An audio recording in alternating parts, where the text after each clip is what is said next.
Halo Sobat Ginjal, kembali lagi bersama kami di podcast Ginjal episode ke-29. Saya Dr. Dimas Septiar, spesialis penyakit dalam, akan menemani Sobat Ginjal semua untuk podcast pada episode kali ini. Nah, pada episode kali ini kita akan sedikit membincangkan tentang ginjal dan juga jantung. Dan kita juga akan membahas sebetulnya apa hubungannya dan bagaimana sebetulnya dampak terhadap kesehatan Sobat Ginjal semua. Nah, terakhir kita sudah membahas di episode 28 lalu tentang bagaimana cara mendiagnosis dini penyakit ginjal. Nah, di sini kita juga akan membahas tentang diagnosis dini penyakit ginjal dan jantung juga. Nah, kebetulan saya tidak sendiri, saya bersama dengan dua orang narasumber yang ahli di bidangnya. Yang pertama adalah dari Divisi Ginjal Hipertensi, Departemen Ilmu Penyakit Dalam, FKW RSCM, yaitu Dr. Maruhum Bonar Hamarbun, spesialis penyakit dalam konsultan ginjal hipertensi, seperti biasa yang selalu menemani kita. Halo dok, Halo sobat ginjal semua, sehat dok? sehat selalu. Udah lama kita nggak podcast Iya ya dok nih ya? ya, aduh udah lama sekali. Nah kemudian yang kedua adalah narasumber tamu kita yang bersyukur bisa kedatangan beliau karena waktunya beliau ini sangat padat sekali, yaitu Dr. Biri Karim, spesialis penyakit dalam, konsultan kardiovaskuler dari Divisi Kardiologi Departemen Ilmu Penyakit Dalam FKW RSCM. Halo dok, Halo Dr. Dimas, halo Sobat Ginjal semua. sehat Dr. Biri? Alhamdulillah sehat, selalu sehat. Makasih dok sudah menyempatkan waktu pada podcast kita kali ini. Terima kasih sudah diundang juga. Terima kasih dok. Nah mungkin langsung saja kita masuk ke topik kita ya dokter ya. Jadi terkait tentang masalah ginjal dan jantung. Jadi sebetulnya ini kan mungkin sobat ginjal masih ada yang belum paham sebetulnya lokasinya jantung gimana, bentuknya seperti apa, kemudian ginjal bagaimana, lokasinya di mana dan apa fungsinya. Nah, apakah memang kedua organ ini berhubungan dan sebetulnya bagaimana sih hubungannya sampai mempengaruhi kesehatan kita?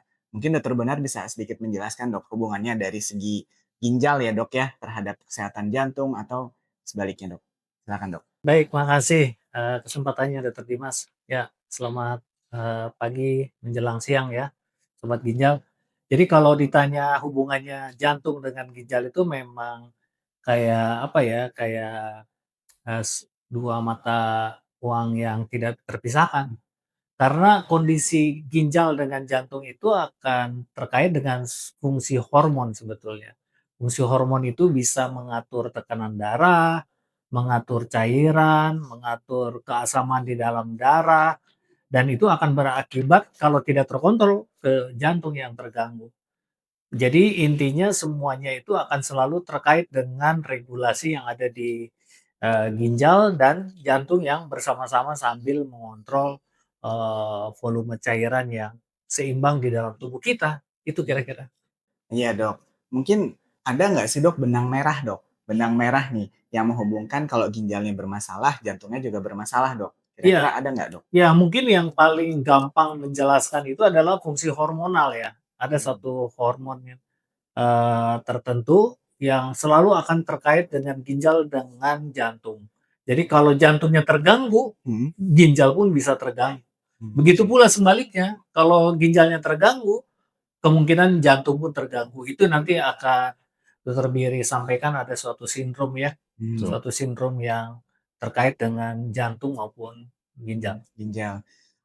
Kira-kira kalau misalnya semua nih sobat ginjal mungkin pengen tahu ya dok ya, apakah memang orang itu langsung bisa kena sakit ginjal sama jantung langsung atau memang ada faktor resiko tertentu dok yang bisa menyebabkan dia memiliki kelainan jantung, kemudian kelainan ginjal gitu dok? Ya, pada umumnya hampir sama ya. Jadi penyakit dasarnya ada, yaitu misalnya ada darah tinggi, ada kencing manis, atau mungkin penyakit autoimun di dalamnya yang akhirnya berkelanjutan ya mengakibatkan ketidakseimbangan hormon di dalam tubuh yang mengganggu kedua organ tersebut gitu. Jadi memang pada dasarnya mungkin seperti yang sebelumnya sudah kita Hampir bahas sama ya sih dok ya? sebetulnya, hampir sama. Heeh. Hanya, gejala klinisnya mungkin yang berbeda gitu ya. Mungkin misalnya kalau karena ada jantung, mungkin gejala sesaknya lebih menonjol. Menonjol, ya Itu mungkin yang betul. perlu kita deteksi Ya, dini. ya. Ya Jadi mungkin nanti dokter Biri lah menjelaskan. nanti akan menjelaskan ya Sobat Ginjal Dokter Biri.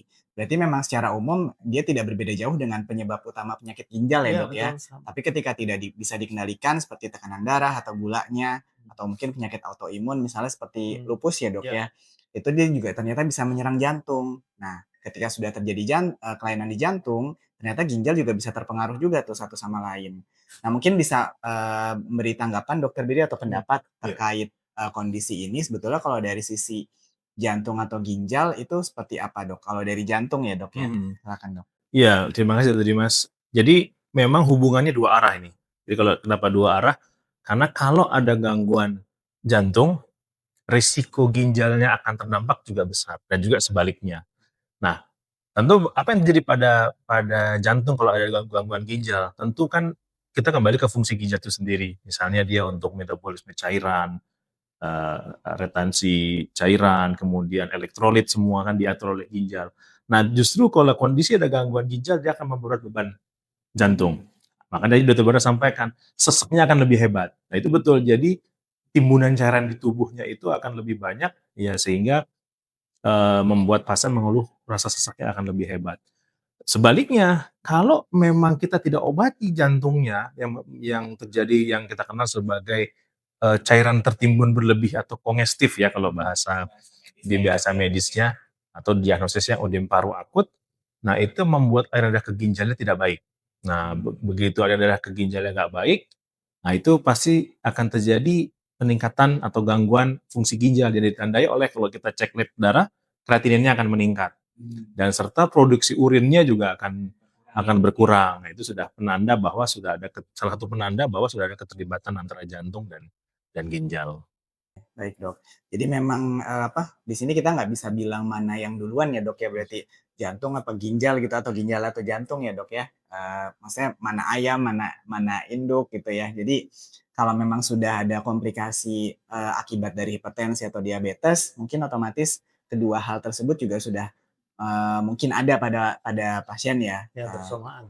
bersamaan ya, Dok, ya. Nah, tadi juga Dokter Bona dan Dokter Beri menyinggung ada sesak-sesak ya, Dok, ya? Sesak, kemudian ada kelebihan cairan di paru. Nah, ada nggak sih, Dok, gejala-gejala lain yang mengarah ke arah, gangguan ginjal atau gangguan jantung ini selain, keluhan sesak yang tadi, Dok? Kalau mungkin kan kalau sesak itu sudah berat ya, kira-kira ada nggak tanda-tanda awalnya misalnya, Dok? Mungkin saya dulu ya.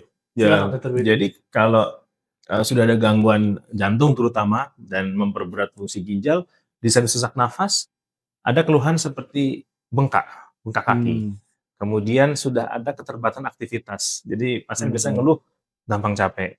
mmm, Jadi biasanya dia kuat untuk jalan jarak tertentu, nah pada kondisi tersebut pasien mengeluhkan, "Kok saya nggak kuat lagi ya, Dok?" Nah, jadi mmm, mudah lelah, gampang capek, kemudian kaki bengkak. Nah, muncul nanti akan berkembang tuh keluhan-keluhan yang berat. keluhan lain, Dari akhirnya nanti sesak nafas, tidurnya akan lebih tinggi, nggak tinggi. kuat satu bantal lagi. Nah, itu memang kalau sudah jatuh pada kondisi yang berat itu diawali biasanya kalau ada, di jantung itu adalah keluhannya gampang capek dan kaki bengkak. Gampang capek atau kaki bengkak ya sobat ginjal ya, itu poin utamanya. Jadi kalau misalnya nih ada, orang tua sobat ginjal atau misalnya kerabat sobat ginjal yang tiba-tiba mungkin paling sering biasanya kalau naik turun tangga mungkin di rumah ya, Dok, ya? Iya, Terlihat sekali biasanya gampang sekali mudah lelah gitu atau ngos-ngosan biasanya kalau misalnya naik turun tangga, atau misalnya jalan ke pasar, baru jalan berapa meter aja udah cepet capek. Nah itu hati-hati sobat ginjal mungkin bisa jadi salah satu ada gejala, jantung juga, kelainan jantung di situ. Nah kalau dari ginjal gimana, Dok? Ya, iya mungkin agak sulit ya kalau kita, melihat gejala klinis dari ginjal itu tidak spesifik Mmm, sebetulnya. Malah kadang-kadang kita melihat dari sisi jantungnya. mmm, Kalau sudah sesek, kalau sudah seperti irama jantungnya terganggu, mmm, itu sebenarnya tandanya sudah gejala yang lebih lanjut. lanjut ya. lanjut, Kalau gejala dini yang sangat dini itu agak sulit kita ya, mmm, paling kita melihat dari pemeriksaan urin lengkap ya. mmm, Baru ketahuan ada sesuatu nggak nih, iya, ada gangguan di urin, baru kita mulai berpikir ke arah yang lebih besar seperti ke mhm, jantung. Tapi mungkin pada kondisi yang bersamaan itu, kalau jantungnya sudah mulai terganggu, baru ginjalnya terlihat langsung ke mmm, arah gangguan yang berat gitu. berat, Jadi kalau misalnya gejala dini, aduh sama sekali kita tidak bisa temukan, iya, sama sekali. Jadi makanya mungkin ya di sinilah perlu kita kerja sama dengan bagian jantung untuk jantung, mendiagnosisnya dengan baik gitu. Kalau baik enggak, ya. rasanya nggak akan terdeteksi. Jadi memang ya kalau jantung mungkin bisa terlihat di awal ya, Dok, ya Ya. gejala-gejalanya ya. Tapi kalau ginjal memang ginjal mungkin sering tidak berbicara di awal ya, Dok, Tidak ya? tidak terlihat lah. Seperti laki-laki nih, Dok, sering tidak berbicara di awal gitu ya. Nah, kemudian baru setelah berat akhirnya muncul keluhan-keluhannya itu. Tapi ada beberapa kondisi mungkin ada nih mitos-mitos kan yang sering berkembang bahwa, oh kalau kakinya bengkak gitu dua-duanya seperti yang Dokter Biri bilang tadi, ini mungkin ginjalnya juga kali Dok gitu. Maksudnya nggak hanya jantung gitu. Nah, apakah itu betul Dok? Termasuk gejala awal dari misalnya gangguan ginjal, karena ginjalnya rusak kakinya bengkak dua-duanya gitu? Itu sebenarnya kalau mungkin kita bisa katakan itu mitos kalau untuk ginjal ya. Mmm, Karena kalau mau, membuktikan ada kelainan di ginjal itu harus ada pemeriksaan, mmm, itu masalahnya. Tapi kalau misalnya sudah gangguan ginjal kaki bengkak, artinya sudah berat itu, oke.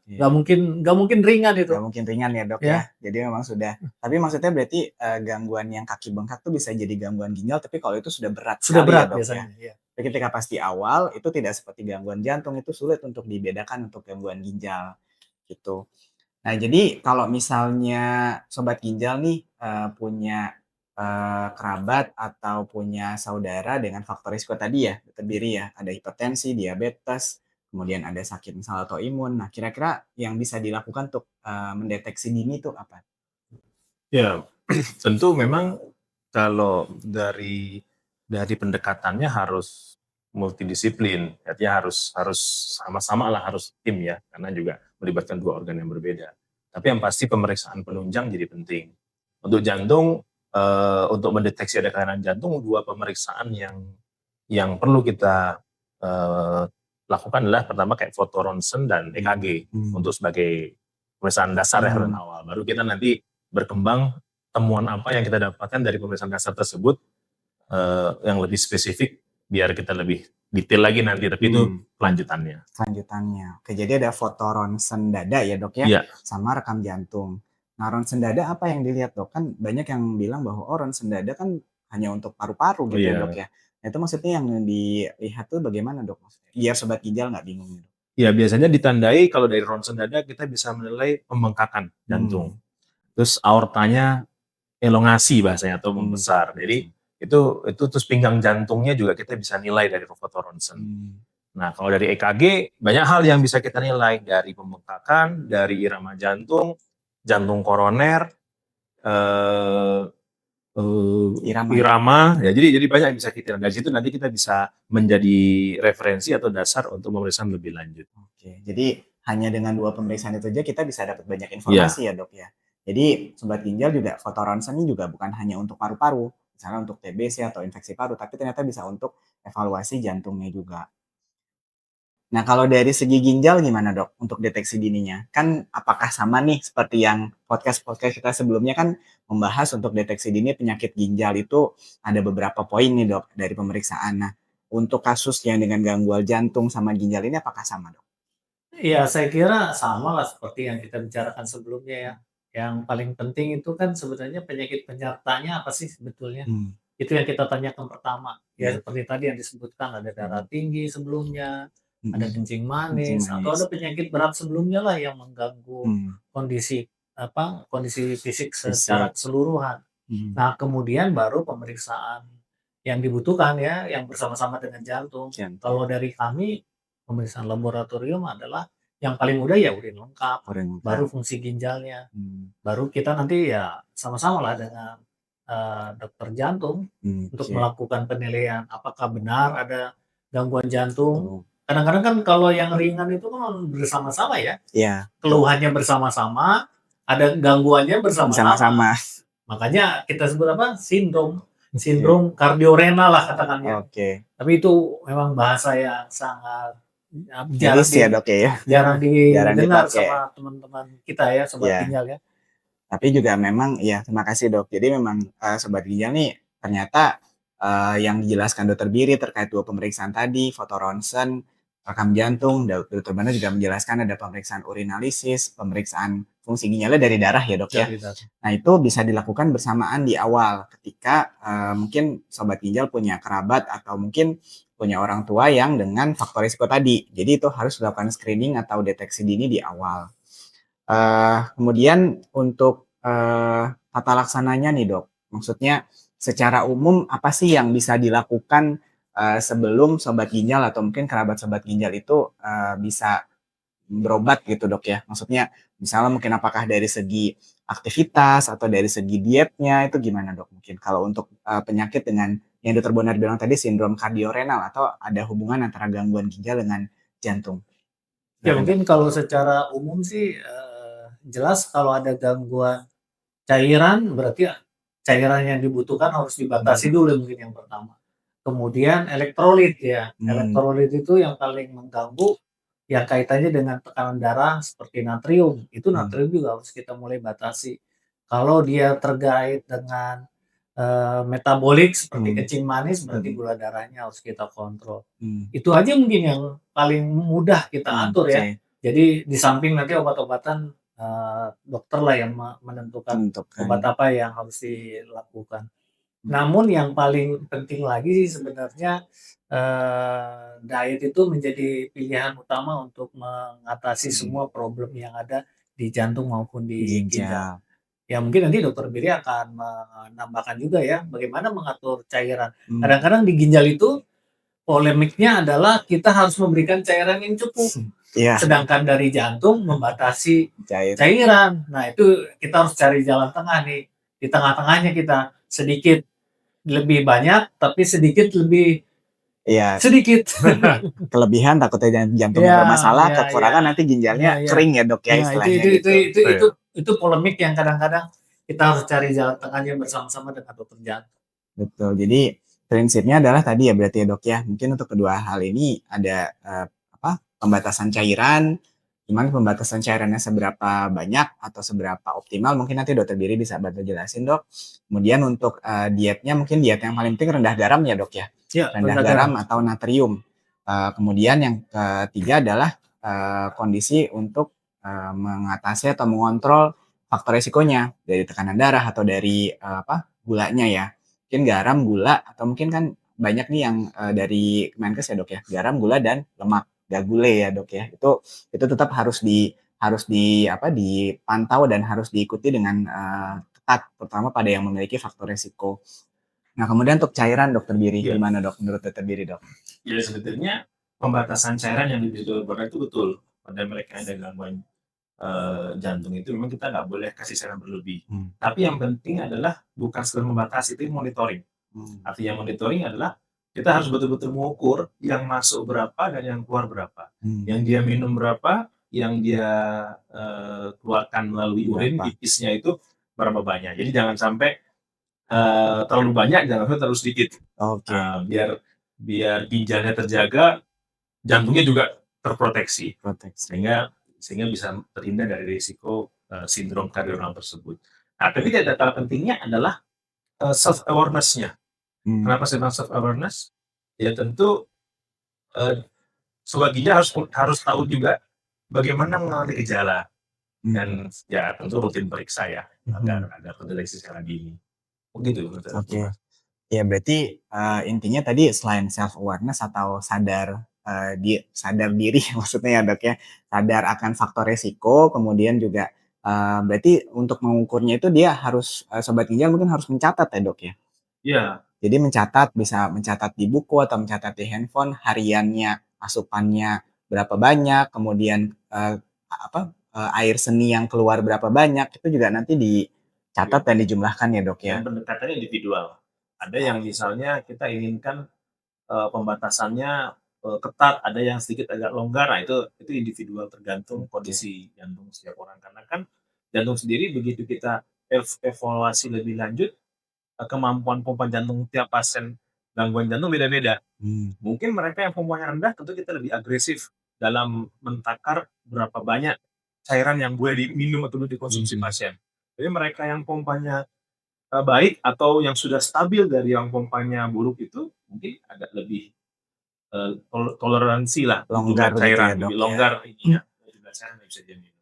Oke, ada nggak sih, Dok, tips dan trik gitu, gimana caranya supaya minumnya tuh bisa optimal? Kadang tuh kan kalau misalnya ada beberapa nih sobat ginjal, ketika cuaca panas gitu Iya, kan, itu minumnya langsung gluk-gluk banyak gitu, Dok. Nah, padahal mungkin dia hanya dibatasi hanya boleh katakanlah satu botol air mineral yang ukuran 600 cc misalnya, Dok. Nah, kira-kira gimana kalau cuaca panas gitu, Dok, tipsnya, Dok? ya memang harus di jarak ya, apa namanya, Terus dia harus minum dalam jumlah sedikit tapi sering lebih Oke. lebih aman. Tapi total jumlahnya memenuhi yang sudah diinstruksikan. Misalnya 600 ya dalam hariannya harus 600. Karena kalau langsung banyak, kita khawatirkan sore malamnya dia akan minum lagi. Nah, Nah, tentu lebih bagus dia sudah dibagi. Pokoknya oke. total harian misalnya 600 atau 1000 mili. Nah, dia sudah bagi jam sekian dia hanya boleh konsumsi cairannya dari jumlah yang sudah kita batasi sehingga totalnya bisa Pas bisa gitu ya, pas Dok, ya. apa yang sudah kita targetkan gitu. Tapi kalau langsung banyak nanti dia minum Nah itu, lagi. minum es batu boleh, Dok? Kalau es batu nggak. Jadi untuk menghindari supaya jangan terlalu banyak, tapi juga mengurangi efek panasnya gitu, Dok. Iya. Boleh ya berarti ya. Nah, kemudian untuk kecukupan cairan mungkin Dokter Bona, kalau misalnya katakanlah minumnya sudah cukup, ada nggak sih, Dok, indikator yang bisa kita lihat gitu, Dok? Misalnya dari urin atau dari darah gitu, Dok?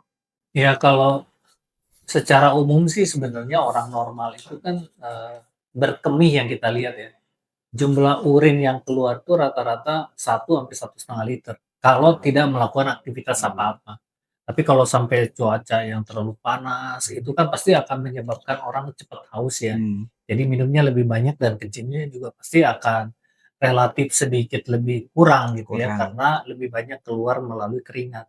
Jadi kalau misalnya kita menghitung cairannya rata-rata 1,5 liter ya, plus minus kalau dia haus atau dia melakukan aktivitas, tambah 500 lah kurang lebih. Jadi mungkin kalau orang normal tanpa ada gangguan ginjal, bisa 1 sampai 1,5 lah, 1,5 ya. kurang lebih ya. Itu aja mungkin yang membuat patokan kita lebih mudah ya.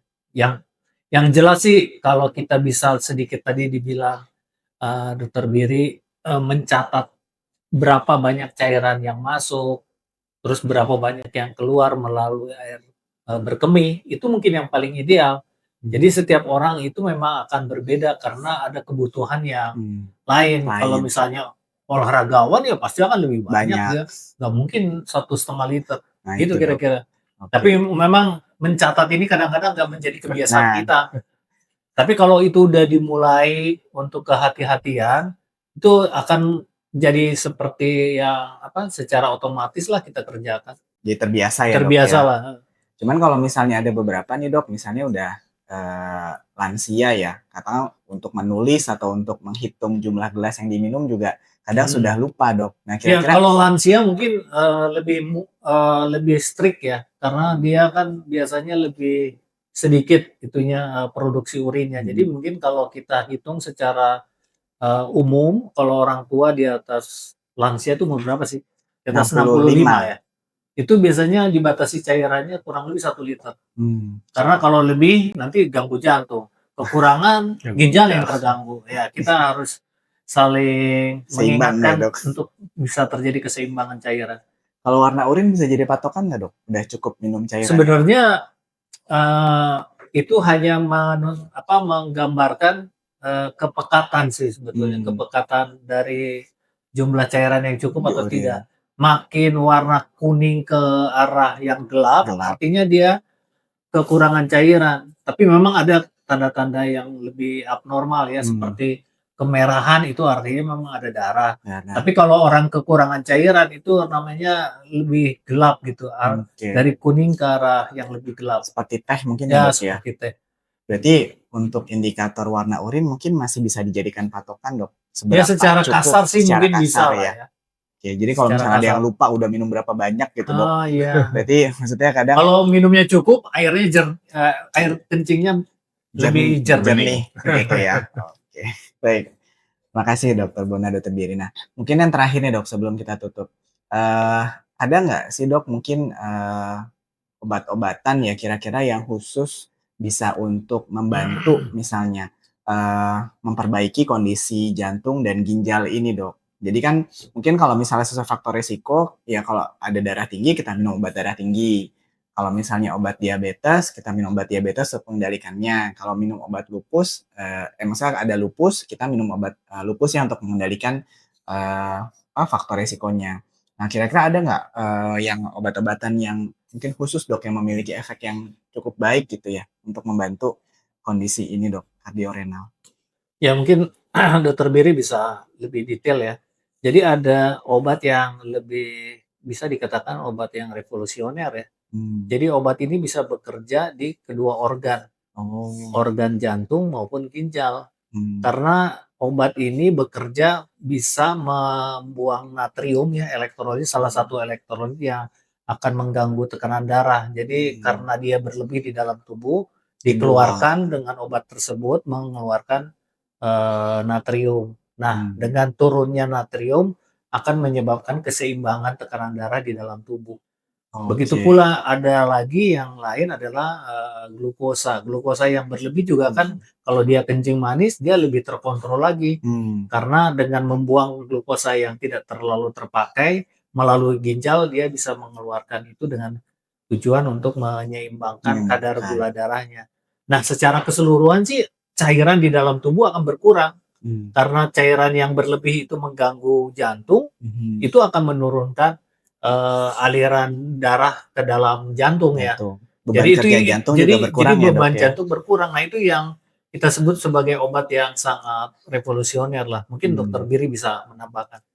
Iya, berarti basic-nya memang obat gula ya, Dok, ya? Ya, ya, Tadi ya. ya? Oke. Tadinya sih obat gula, tapi Oke, sekarang bisa jadi obat jantung, Obat obat ginjal ginjal. juga gitu. obat ginjal. Silakan Dokter Biri gimana, Dok? Iya, betul sekali. Memang saya ingat betul dulu itu memang obat ini dilahirkan sebagai obat anti kencing manis, anti diabetes. Antidiabetes ya? Tapi ternyata penelitian-penelitiannya berkembang, akhirnya banyak dokter jantung yang gunakan. Mmm. Kenapa berperan baik untuk jantung? Tadi Dokter Bono sudah menyampaikan natriuresis. Mmm. Kemudian yang lainnya adalah dia ada efek anti peradangan, anti kerusakan dinding pembuluh darah. Kan Mmm. ada sel endotel namanya, dia bisa diperbaiki oleh obat Mmm. tersebut. Kemudian tahanan dari dinding pembuluh darahnya juga bisa membaik. Ya, Mmm. artinya obat ini yang tadinya diciptakan untuk obat diabetes berkembang menjadi obat jantung Mmm. dan belakangan bermanfaat juga untuk ginjal. Iya. Nah, jadi ya memang itu obat baru yang sekarang lagi lagi lagi terkenal betul, Lagi naik daun, Dok. lagi naik daun. Ya memang obat itu kita sebut golongannya SGLT2 inhibitor. Oh, Nah, jadi memang sudah nanti ada tulisannya di sini ya Sobat Ginjal kalau bingung nanti. SGLT2 ya, Dok, ya? ini. SGLT2, oke. Nah, berarti kalau misalnya, itu apakah hanya bisa dipakai untuk pasien-pasien yang ada faktor risiko gula atau yang nggak ada gula juga bisa dipakai, Dok? Jadi memang penelitian ini dia bisa dipakai untuk populasi non diabetes. Oke. Kenapa bisa dipakai pada pasien non diabetes? Karena dia nggak bikin hipoglikemi, nggak bikin Oh, gulanya gulanya ngedrop. ngedrop. Reseptornya sensitif, selektif hanya untuk kalau ada sinyal begitu gulanya tinggi baru dia bekerja untuk membuang gula, Mmm. terutama lewat urin kan dia bekerja di ginjal. Iya, iya. Tapi kalau gulanya nggak tinggi ya dia tidak menurunkan gula darah karena tidak ada yang dibuang melalui ginjal. Betul. Namanya glukosuria, jadi membuang glukosa di urin. Nah, dia nggak bekerja kalau gulanya nggak tinggi. Tapi tetap benefit-benefit lain untuk ginjal dan jantung tetap Ada. dilakukan oleh obat tersebut. Berarti kan tanpa memandang faktor resiko mungkin, kalau ada hipertensi saja atau diabetes saja maksudnya bisa dipakai obat ini ya, Dok, ya untuk memperbaiki Bisa. ya? Oke, berarti untuk Sobat Ginjal nih kalau misalnya memang nanti, ingin tahu lebih lanjut lagi mungkin nanti bisa coba, ketika membawa ke dokter gitu ya, bisa berdiskusi dengan dokter Sobat Ginjal sekalian, kira-kira apakah memang, perlu atau tidak diberikan obat tersebut dan bagaimana manfaatnya ya, Dok, ya? Karena tidak semua juga dengan kondisi gangguan ginjal terutama ya, Dokter Iya, Bonar ya, iya. bisa diberikan obat ini. Jadi tetap memang obat ini bermanfaat, tapi kembali lagi kita harus melihat orang per orang ya, Dok, ya, individu per individu apakah memang ini bisa dipakai atau tidak. Ada yang mau ditambahkan Dokter Bonar, Dokter Giri? Ya, saya kira obat ini karena obat yang baru, kalau kita mau mengkonsumsi obat ini ya harus konsultasi dulu lah ke Mmm. dokter yang bersangkutan, ke dokter jantung, ke dokter ginjal, Ginjal, ke dokter endokrin ya, bagian kencing kajian gula. manis, atau ke dokter internis umum juga sebenarnya bisa sih. Oke. Jadi intinya tetap konsultasi ke dokter, spesialis penyakit dalam ya Sobat Ginjal ya. Kemudian yang terakhir nih Dok sebelum kita tutup, banyak kan mitos yang beredar bahwa, ketika sudah memiliki faktor resiko seperti hipertensi, diabetes, obatnya jangan diminum lama-lama, takutnya bisa merusak ginjal sama jantung. Benar nggak, Dok? Mungkin itu mitos ya. Karena obat untuk kencing manis, obat darah tinggi yang terkait dengan jantung, obat itu harus seumur hidup dikonsumsi. Hanya mungkin catatannya adalah jika memang kita mengkonsumsi itu rutin, harus melakukan pemeriksaan monitoring. Mmm, Mulai dari pemeriksaan yang terkait jantung, terkait ginjal, ginjal, terkait dengan gula gula darah, darah. itu semua harus dimonitor. Mmm, Kalau tidak, kita tidak tahu ada gangguan atau tidak. Nggak iya, usah obat yang jantung ataupun obat, hipertensi maupun kencing manis. Obat lain pun kalau kita konsumsi tanpa monitor pasti akan mengganggu fungsi ganggu. organ yang terkait. Jadi intinya apapun yang kita butuhkan dimonitor secara teratur. Itu aja sih kunci utamanya. Iya, Kalau obatnya sembarangan, jamu aja kalau sembarangan kok pasti kan lebih banyak mengganggu organnya iya, kan, betul karena Dok. merasa nyaman-nyaman aja gitu kira-kira. Oke, Dokter Billy gimana Dok? Ada yang mau ditambahkan Dok? Mmm, nggak ada tuh, Nggak ada udah ya? semua. Baik. Ya jadi, balik lagi sobat ginjal ya, ketika ada faktor risiko seperti hipertensi dan diabetes, justru malah obat-obatan itu perlu dilakukan dan diminum, supaya mencegah komplikasi lebih lanjut lagi. Nah, bagaimana kita mengatur pengobatannya itu, tadi seperti yang Dokter Bonar bilang adalah tetap pemantauan secara berkala. Jadi apakah mungkin 1 bulan sekali berobat ke dokter, atau misalnya memang, jangan membeli obat sendiri ya Dok ya, sering sekali kan biasanya lanjut sekali beli obat gitu, habis itu nanti diminum tanpa ada pemantauan berkala seperti Dokter Bonar bilang tadi. Jadi sobat ginjal saya dituduh untuk bikin pertanyaan ini. Jadi pertanyaannya mudah, kalau misalnya sobat ginjal sudah, menyimak tadi dengan baik, diskusi kita pasti bisa jawab, dijamin benar jawabannya. Pertanyaannya adalah, sebutkan 2 pemeriksaan untuk mendeteksi sindrom atau kelainan di jantung dan di ginjal. Oke, diulang sekali lagi Dok. Sebutkan 2 pemeriksaan untuk mendeteksi kelainan di jantung dan di ginjal. Nah Sobat Ginjal, bila tadi Sobat Ginjal betul-betul mendengar atau mungkin bisa mengulang lagi nanti podcast kita pada kali ini, langsung, Sobat Ginjal bisa menjawab, nanti akan ada informasinya di akhir podcast ini dengan mengirimkan melalui Instagram di Divisi Ginjal Hipertensi. Oke Sobat Ginjal, ditunggu partisipasinya. Mungkin sebelum kita akhiri podcast kita pada, kali ini, cukup menarik nih pembicaraannya dari ginjal dan, jantung. Dokter Bonar seperti biasa ada pantun Sobat Ginjal yang mau disampaikan. Silahkan Dokter Bonar. Pantun lagi ya. Iya, nanti Ya. kita kasih komentar Dokter Biri ya. Jalan-jalan kok kita Kendal, Cakep, singgah sebentar membeli tas. cakep. Jagalah jantung dan ginjal agar hidup tetap berkualitas. Cakep. Oke, sampai jumpa, di podcast episode berikutnya Sobat Ginjal. Salam sehat. Salam sehat Salam sobat ginjal. sehat.